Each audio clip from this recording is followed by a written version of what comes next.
Hello, hello, and welcome back to another episode of the Prepper Post News, courtesy of Freedom Prepper and Freedom Roasters Coffee.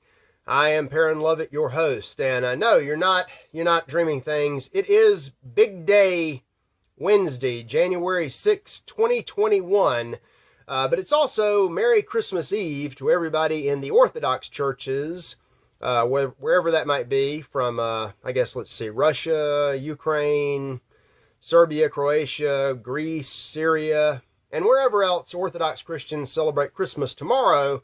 We're going to be celebrating with you, if for no other reason, to bring the tree and the ties back for 2 days. So it's Christmas Eve. Get ready.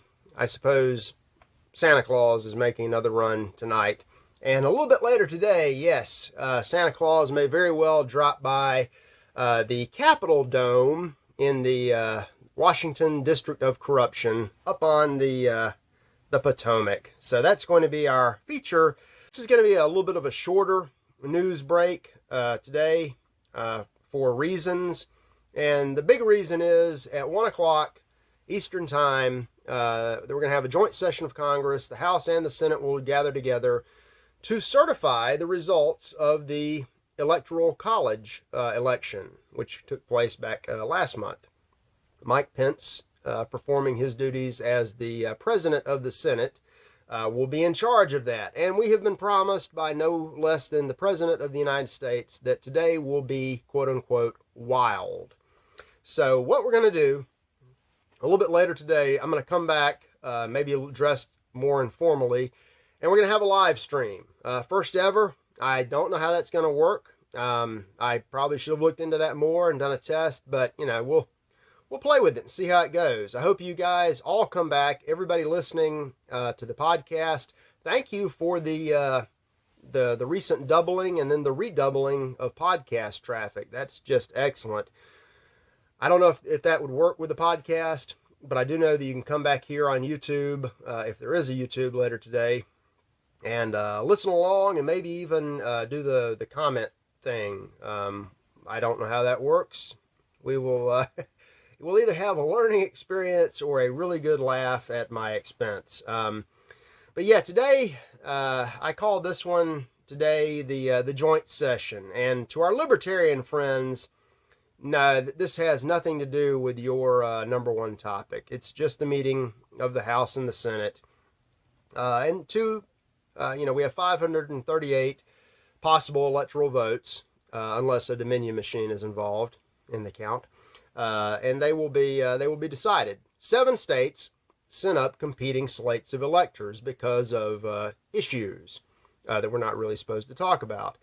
So we're all excited to see how that's going to work out. And I have not yet, even today, come off of my prediction. I think we are looking at, I'll just say, another 4 years. I won't say of what, but we will see. I don't know. I don't have any inside information, but I'm planning on doing this. It starts at 1, and knowing Congress, it won't really start until 1:30 or 2, and Lord only knows how long it's going to drag on. So I'm planning to come back on here at Eastern Time, 6 p.m. this evening, live.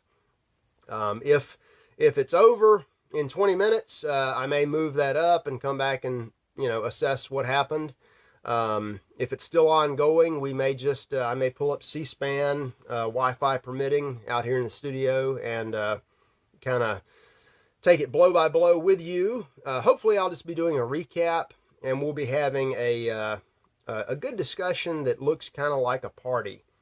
Other things related, possibly, a few services, as predicted, on the internet have already had outages this week. I had trouble communicating with the team via Slack Monday because of unexplained issues, they called them. Look for more of that. Look for more of that for whatever reason. It may be that you log on and there is no YouTube. There is no way to watch. You may turn on the TV and C-SPAN might not be there. We don't know. Today, right now, as soon as you're done watching this, would be a really good time to back up any data that you keep on anybody's cloud service. just little precautions. We have some stories not unrelated to today's events. I mentioned this as a reply to a comment at the community Sunday night, and I just kind of glossed over it, mainly because I wrote it off as just BS. But the big story of the beginning of the week was the raffle lurker call from President Trump to the Georgia Secretary of State, and it was another gotcha moment that proved that Trump was a Putin agent or something else, something crazy. It was just total projection, desperation on their part. It was apparently about an hour phone call, and we got 3 or 4 cherry pick minutes. And Trump, sounded like Trump. But he also, to me, I listened to the whole thing as I was allowed to, and I heard nothing that hurt his position, and I heard everything that helped him. How that is a trap for him, I don't get it. We have rumors, though. This is worth. I should have covered this the other day, but rumors have it that Project Veritas was boots on the ground months in advance, and you may already, by the time you watch this, know what came out of that. We also have some talk about maybe referring somebody for prosecution under the Espionage Act for leaking that phone call, because the phone call was basically Trump's one more last chance for these guys to come clean about what they did or what they were complicit in or covered up, and they didn't do it. And today that ceases to matter. And is today going to be the end of everything? We don't know. I mean, this could drag out till tomorrow or next week or right up until the 20th. The dates really don't matter.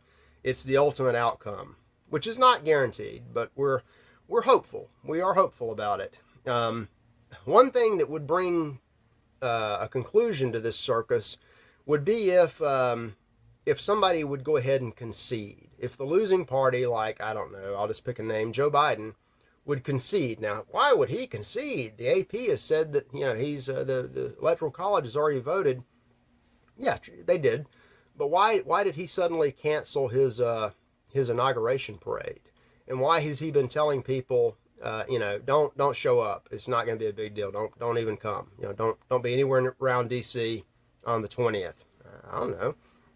Some people have said, why hasn't Senator Harris resigned from the Senate yet? Well, historically, they don't usually do that until about a week before the inauguration. So we'll see. We'll find out. Got some other stories before we wrap this up early about health and wellness. And there was some big health story in the news all last year. I can't put my finger on it, but apparently we're now seeing the post-Christmas surge, or if you're Orthodox, it's the Christmas Eve surge, coming out of California, where all the crazy stuff always starts. Remember they told us early on, about 10 months ago, that by October we'd see 2.5 million people dead, and we didn't see that. And everything they said has been hype and nonsense. So I am yawning about this KTLA story about the surge, which just isn't there. Because we have a vaccine. We have a vaccine. There's a lot of murkiness about it. I found a guy, a Russian physician, an accomplished Russian physician, who kind of lays it out, what this underlying issue is and what it's not and what it may have mutated to, and why it's so hard to come up with a vaccine for things like that, and what he thinks about the vaccine. I've got a video linked up at Freedom Prepper. I've also got the transcript of his remarks. You might want to check that out. But yeah, things are looking up. There's a story out of The Guardian. Maybe it's not The Guardian. There's a story linked to somebody. Who is this? It's a Zero Hedge. I called it The Guardian, but it's Zero Hedge. The Great Vanishing Flu. The flu is gone. It's a miracle. The flu has been completely cured. All flu season in the southern hemisphere, where the seasons are flipped, they had no flu in 2020. No flu at all. And now there's some charts to look at, color-coded for the United States. There's no flu out there of any kind. So You could take that it's a miracle and it's been cured, or you could cynically look at it and say it's still there in the exact same numbers it always is, always, every year, but they're just being reclassified as something else. I don't know what that something else could be, but I know I had a Guardian story. Here it is. Good old clean living making a comeback. Maybe not yet. Soon. People over in England and the rest of Europe, especially in America, but this is a story about England, are popping antidepressants and other psychotropic drugs at a rate we've never seen before. And we were some of the most over-medicated people in the history of the world. And there are some reasons given for this because of social distancing and this other nonsense, locking down the world, no human contact. It's hard to get counseling. It's hard to see a real physician. So it's really easy to prescribe pills. Do it online, go pick it up remotely, and zonk yourself out of reality. I again ask, why do we need that? Why are so many people dependent now on narcotics to help them get through life? Is it something in the society? Because it can't be all of them. There has to be something more to it, more like all of us. Also in the UK, a man was found to have some psychiatric issues, that man being Julian Assange. Now, I know some of you like my short story Before Christmas, but he has not been pardoned yet. He should be pardoned, even though he, that I know of, broke no laws. But at least he's not facing extradition anymore because the judge ruled that would be cruel and unusual because of his mental health that could not have been made any better, whatever it was before, by the decade or so that he has spent being persecuted for crimes he didn't commit. Check that out, a Sun story. Here we go, more Georgia. And this is more political Georgia, not involving Mr. Rapple, Smurf man, who may be charged with espionage. Got a story from CNN, of all places, about all of these escapees fleeing the wreck of California. And a lot of them are coming to Georgia. And surprise, surprise, they're bringing their California ways with them, which is why I say always, always, always watch the newcomers, no matter where they're coming from, no matter how nice they are, because they will almost always invariably try to turn your state into the state they just left. And sometimes I've seen other stories. We have these transplants from Hollywood that come in and dazzle everybody, and then they run for office.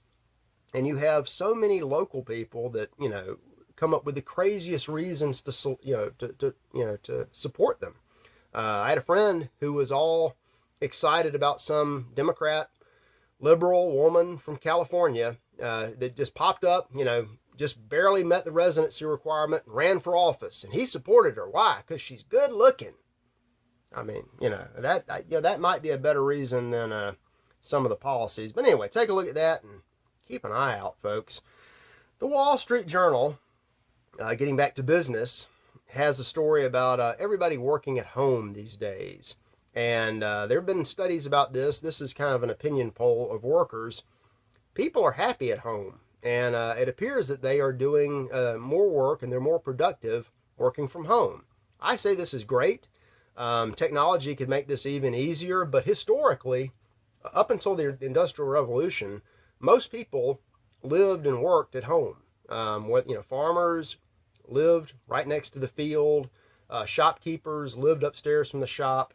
It's nothing new. It may just be going back to nature via the internet. So embrace that, or at least think about it. The last word, I've got a few of them, but I will see all of you guys back around 6. If I move that up or cancel it or I can't do it, I'll try to get the message out somehow. But we'll see how to get the chat running and see if we can get some folks over and have a little discussion and maybe a party. Also, I was told that I'll probably be wearing the sweatshirt hoodie this evening. And we're going to probably be trying to set up a freestanding store right next to the coffee shop. You'll have all the Freedom Prepper apparel and stuff for Freedom Roasters coffee, and maybe some more stuff too. Maybe it's time to get back to printing information. That might be a good place to run a series of prepper books on various subjects and things that can't be deleted. or edit it away or shadow banned. Just find it, buy it, and possess it. So I will see you guys back a little bit later. Get some popcorn ready, maybe make some coffee, and I'll talk to you then. Have a great Wednesday.